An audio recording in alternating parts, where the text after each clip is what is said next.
Hello students, welcome back to our English class. In the last class we were discussing about reported speech और अभी तक reported speech के almost सारे rules हम discuss कर चुके हैं. एक छोटा सा रूल हमारा बाकी है, वो रूल हम आज और देखेंगे और उसके बाद रिपोर्टेड स्पीच के कुछ क्वेश्चंस प्रैक्टिस करके इस टॉपिक को खत्म करेंगे. ठीक है, तो फटाफट से हमारा जो लास्ट रूल बाकी है उस रूल को हम डिस्कस करते हैं. और वो रूल क्या है? वो रूल है हमें पढ़ना है changes about words which shows nearness of time and distance. ठीक है, तो शुरू करते हैं. देखें,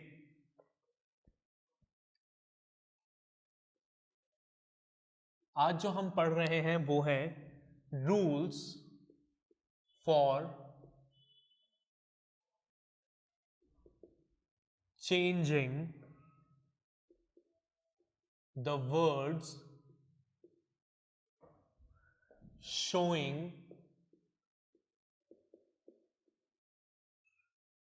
nearness of time और पोजीशन. ठीक है, मतलब ऐसे वर्ड्स जो नियरनेस ऑफ टाइम और पोजीशन को शो करते हैं उन वर्ड्स को हम कैसे चेंज करते हैं. तो बहुत ही सिंपल है ये. ठीक है, एक टेबल है, वो टेबल आपको याद रखनी है. ठीक है, आपको मैक्सिमम चीजें याद होगी भी सही. आप अपनी जूनियर क्लासेस में इसको याद करके आए हैं, पढ़कर आए हैं, लेकिन फिर भी बाय चांस अगर दिमाग से कुछ स्किप हो गया हो तो आप मेरे साथ यहां पर एक बार दोबारा इस टॉपिक को रिकॉल करिए. तो देखें हम क्या करते हैं. Words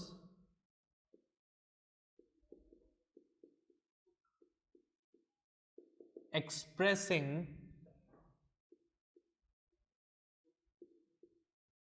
nearness in time or place are generally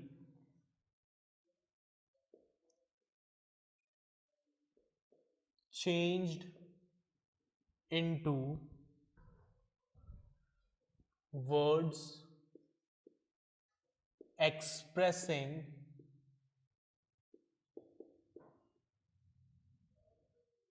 distance. ठीक है, मतलब ऐसे वर्ड जो नियरनेस ऑफ टाइम और प्लेस को दिखाते हैं हम नॉर्मली उनको चेंज करते हैं in the words expressing distance.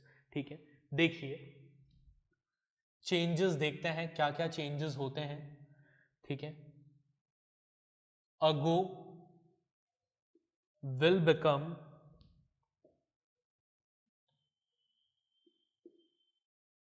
Before,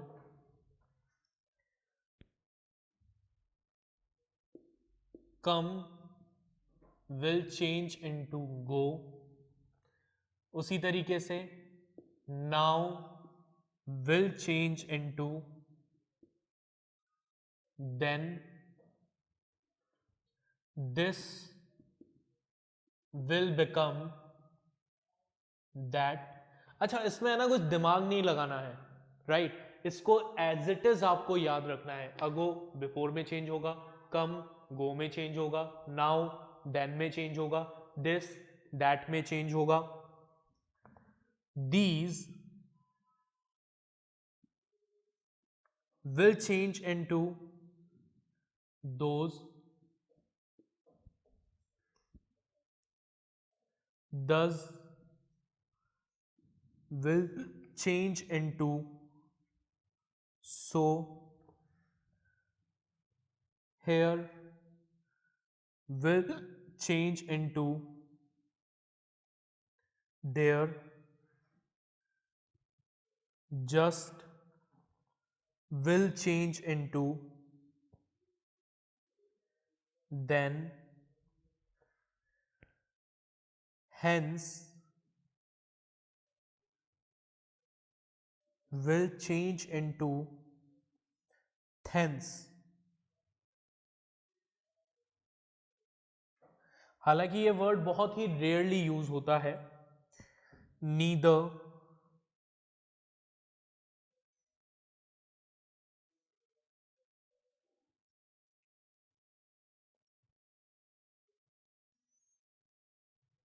will change into thither।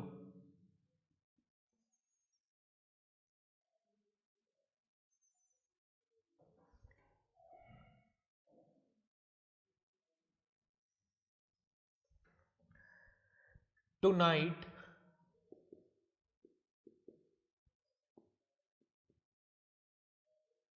will change into। अब हमें क्या करना है, देखो हम क्या कर रहे हैं, डिस्टेंस को एक्सप्रेस कर रहे हैं, मतलब जो नियरनेस को शो कर रहे हैं उनको हम डिस्टेंस में कन्वर्ट कर रहे हैं। यानी टू नाइट, आज की रात, मतलब हम इसको डिस्टेंस में चेंज करेंगे, मतलब tonight will change into that night. Today will change into that day, yet will change into still,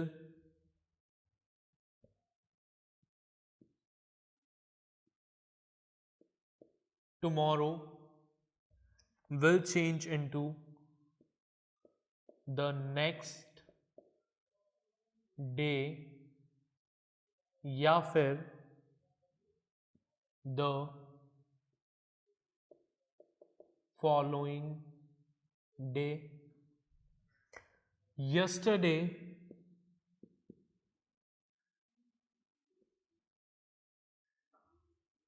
will change into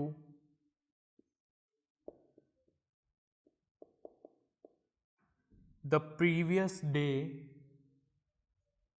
या फिर the day before।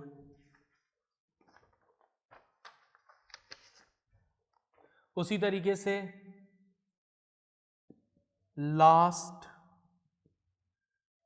Night, week,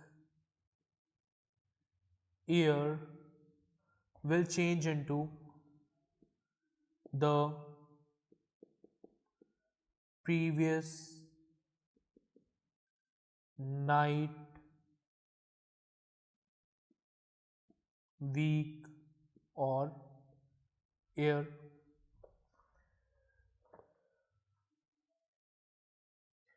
then next week,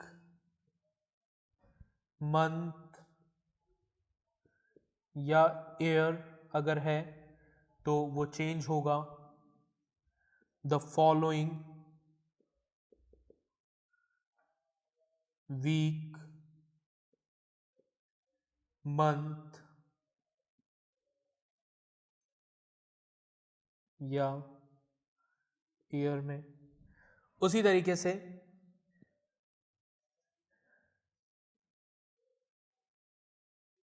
yesterday morning अगर है तो वो change होगा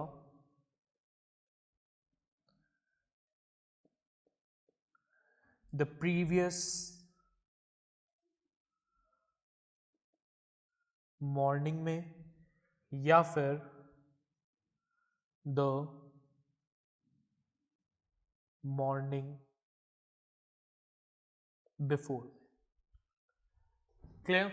सो this is how we will change the words which shows nearness of time or position।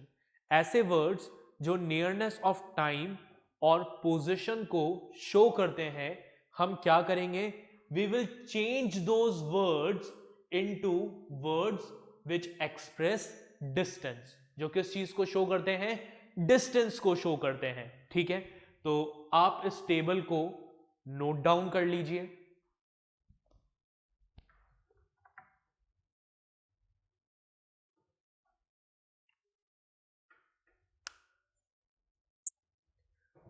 Okay, तो आपने इसको नोट डाउन कर लिया होगा। अब हम इसको इरेज करते हैं और कुछ क्वेश्चंस डिस्कस करते हैं। ठीक है,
ओके, तो अब मैं आपके सामने बोर्ड पर कुछ क्वेश्चंस लिखने जा रहा हूं। आप मेरे साथ साथ उन क्वेश्चंस को नोट करिए और सॉल्व करने की कोशिश करिए। फिर before the end of the class I will tell you the answers of those questions.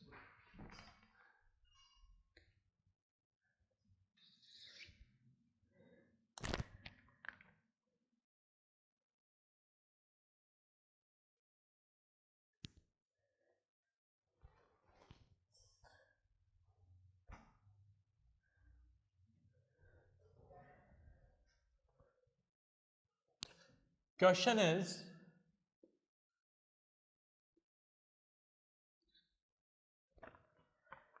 change the following sentences into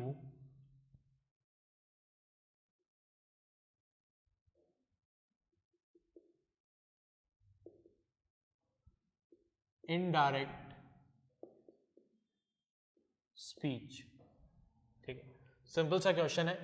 आपको डायरेक्ट स्पीच में कुछ क्वेश्चंस गिवन होंगे और आप क्या करेंगे, उन्हें इनडायरेक्ट स्पीच में कन्वर्ट करेंगे। ठीक है, तो स्टार्ट करते हैं। मैं स्टेटमेंट्स यहां पर लिखने जा रहा हूं, आप उन स्टेटमेंट्स को नोट करेंगे और सॉल्व करने की कोशिश करेंगे। पहला, the teacher said to the boys,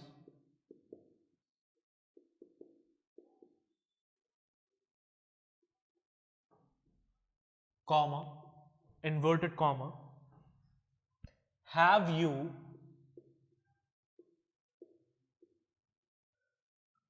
done your homework.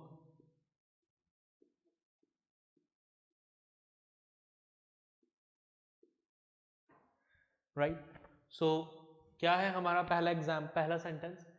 The teacher said to the boys, have you done your homework. अब हमें इस सेंटेंस को इनडायरेक्ट स्पीच में कन्वर्ट करना है, ठीक है? तो इनडायरेक्ट स्पीच में कन्वर्ट करते समय हमें क्या करना है, किन किन बातों का ध्यान रखना है? देखिए, सबसे पहले जो पहली चीज हमें इस क्वेश्चन में ऑब्जर्व करनी है वो ये कि ये सेंटेंस किस टाइप का है।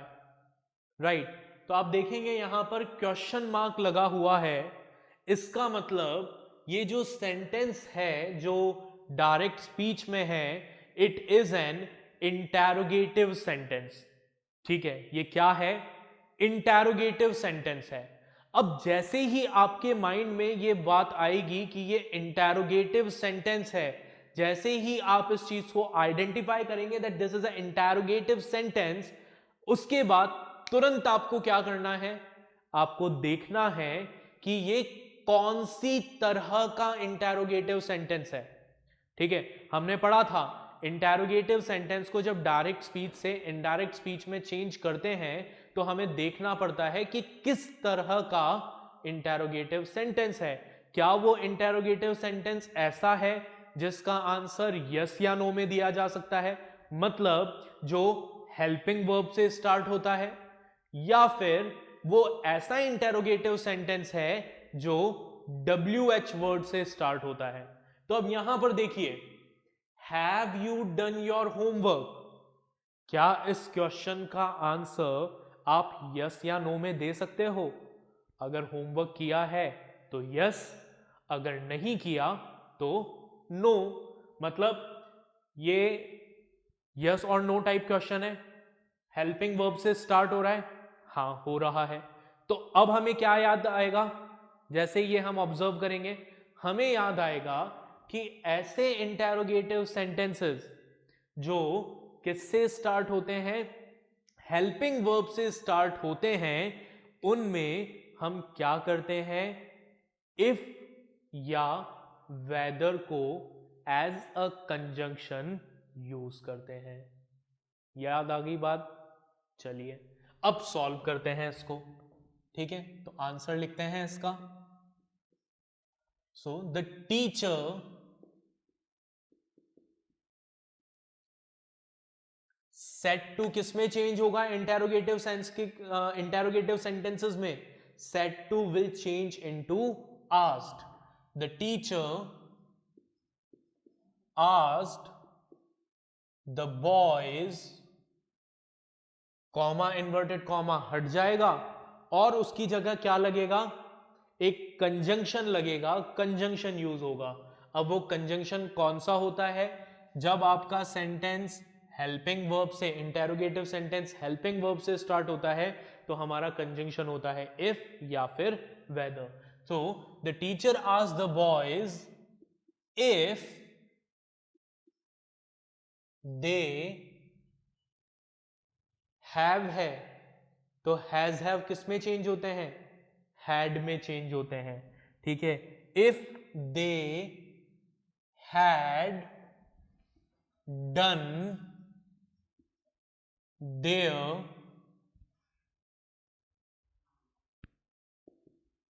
होमवर्क, और ये इंटैरोगेटिव सेंटेंस क्या बन जाएगा? नॉर्मल सेंटेंस बन जाएगा। ठीक है, तो हमने देखिए क्या किया, प्रेपोजिशन को चेंज किया, यू को चेंज किया किसके अकॉर्डिंग? ऑब्जेक्ट के अकॉर्डिंग। ठीक है, उसके अलावा प्रोनाउन को चेंज किया, सॉरी, उसके अलावा हमने क्या किया? हमने टेंसेस में चेंज किए, हैज हैव किस में चेंज होता है? हैड में, हमने टेंसेस में चेंज किए। और हमने क्या किया? हमने एक इंटैरोगेटिव सेंटेंस को नॉर्मल एसर्टिव सेंटेंस में कन्वर्ट कर दिया। ठीक है, तो this is how you have to do the questions of reported speech. हम कुछ और एग्जाम्पल्स डिस्कस करते हैं। Second, The little girl asked the man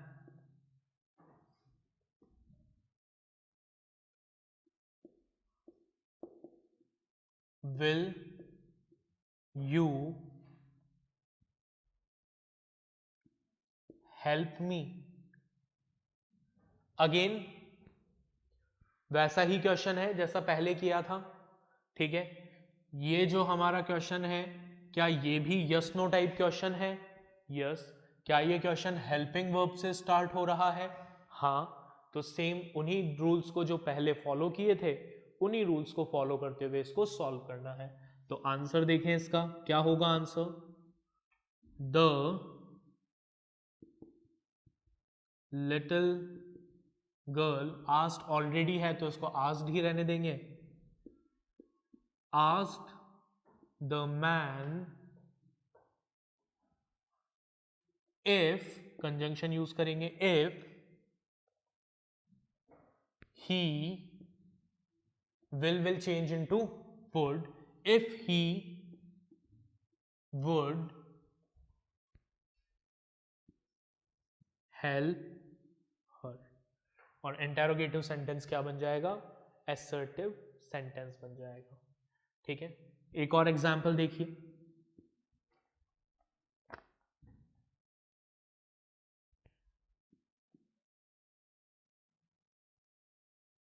Janaki said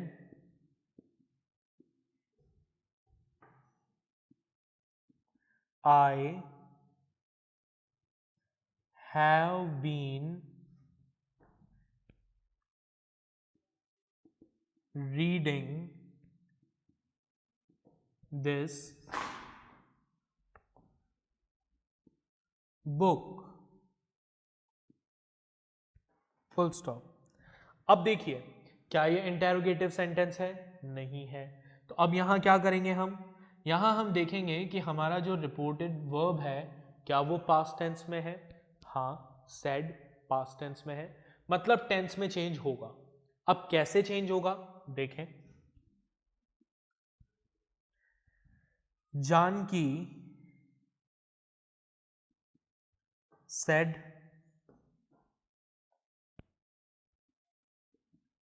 that she has have किस में चेंज होता है? had में, ठीक है। तो she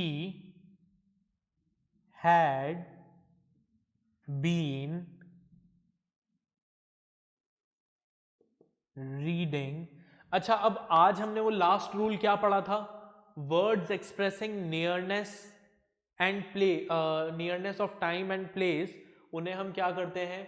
हम उनको चेंज करते हैं किसमें? वर्ड्स एक्सप्रेसिंग डिस्टेंस में। तो this will change into that. तो Janaki said that she had been reading that book. Clear? समझ में आ गया कैसे करना है? चलिए एक और क्वेश्चन देखिए।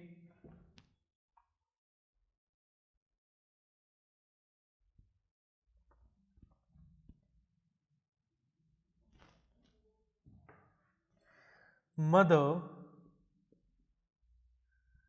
अच्छा अब यहां पर आप लोगों के माइंड में एक कंफ्यूजन जरूर आ रहा होगा।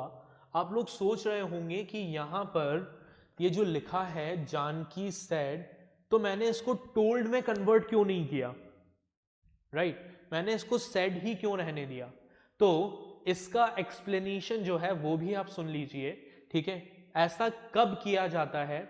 सेड को टोल्ड में कब चेंज करते हैं? सेड को टोल्ड में तब चेंज करते हैं जब यहां सेड के बाद कोई ऑब्जेक्ट हो, ठीक है। जैसे फॉर एग्जाम्पल यहां पर था the teacher said to the boys, तो यहां पर द बॉयज क्या है? ऑब्जेक्ट है। तो अगर ये इंटेरोगेटिव सेंटेंस नहीं होता तो यहां पर क्या होता? The teacher told the boys, ठीक है। अगर आपके पास रिपोर्टिंग वर्ब के बाद कोई ऑब्जेक्ट नहीं है तो उस केस में आपको said को told में कन्वर्ट करने की जरूरत नहीं पड़ती है। Is it clear everyone? चलिए अगला एग्जाम्पल देखें। Mother said to the daughter, go and change your dress. ठीक है, अब यहां पर देखें आंसर। मैंने क्या बताया, अगर रिपोर्टिंग वर्ब के बाद आपके पास कोई ऑब्जेक्ट है तो आप सेड को किस में चेंज करेंगे? टोल्ड में। तो देखिए, mother told the daughter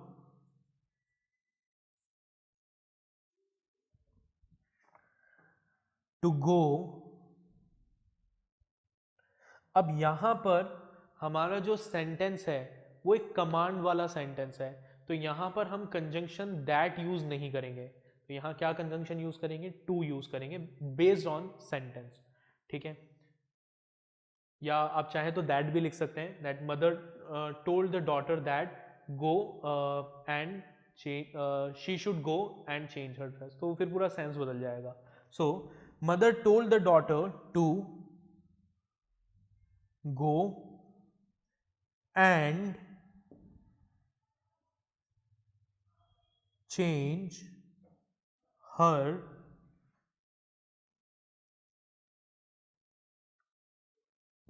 dress। ठीक है, so this is how we convert a direct speech into an indirect speech। ठीक है, एक एग्जाम्पल और देखते हैं।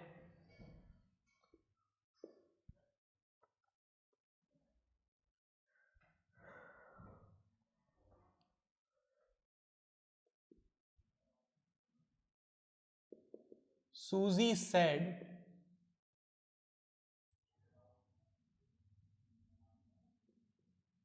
I had read this book before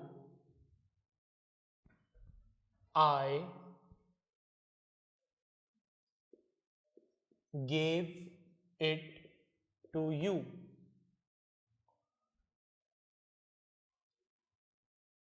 अब इसे हमें कन्वर्ट करना है, तो देखिए, रिपोर्टिंग वर्ब के बाद कोई सब्जेक्ट नहीं है, ऑब्जेक्ट नहीं है, तो क्या होगा? सूजी said that, comma inverted comma हटाएंगे, उसकी जगह कंजंक्शन यूज करेंगे, that I will change into she.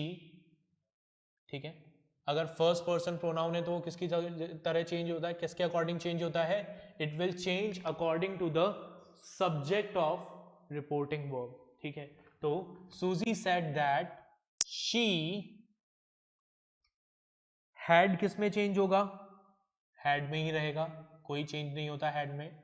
She had read, this will change into that book before she gave it to you, will change into me। Clear? Susie said that she had read the book before she gave it to me। So this is how we convert direct speech into indirect speech। I hope आपको ये समझ में आ गया होगा। ठीक है, इसके साथ हमारा ये टॉपिक यहीं खत्म होता है। नेक्स्ट लेक्चर में हम नया टॉपिक डिस्कस करेंगे। Bye everyone.